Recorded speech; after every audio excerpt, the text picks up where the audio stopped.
Bonjour, je suis Hakim L'A'lam et je vous propose ma chronique du samedi 5 septembre 2020.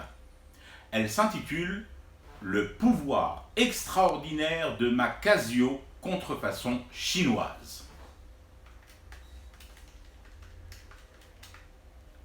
Ce que je fais avec une calculatrice.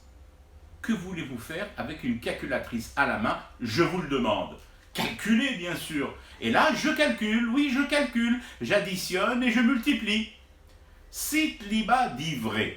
Et à 7 milliards par tête de pipe de députés de l'Alliance bouteflirienne achetant son siège à l'Assemblée, j'essaie de calculer un montant approximatif du magot.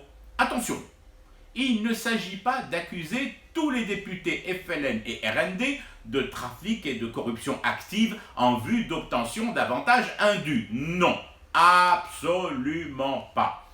Il s'agit plutôt de prendre une moyenne par bloc parlementaire.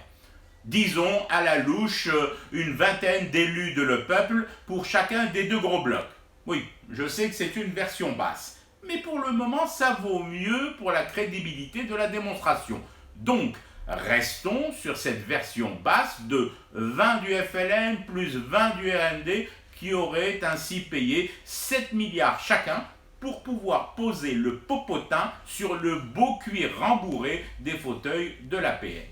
J'additionne et je multiplie, je rajoute une série de zéros ici, je retiens un 7 là et ça donne 7 fois 40. 280 milliards, waouh, 280 milliards dans l'œil des envieux et des gueux que nous sommes. Et là, bien sûr, je ne compte que les deux gros blocs, FLN et RND. Je n'évoque même pas les petits résidus du bloc, les miettes au pied des mottes de graisse ruisselantes. Disons, pour faire court et arrondir les angles, qui sont déjà vachement arrondis, voire même rebondis et tressautants, 300 milliards. Tout de même, hein. Ce qu'on peut faire, des fois comme chose simple, juste avec une calculatrice scolaire, une Casio, contrefaçon chinoise, achetée à 1200 dinars à la papeterie de mon village. Je fume du thé et je reste éveillé, le cauchemar continue.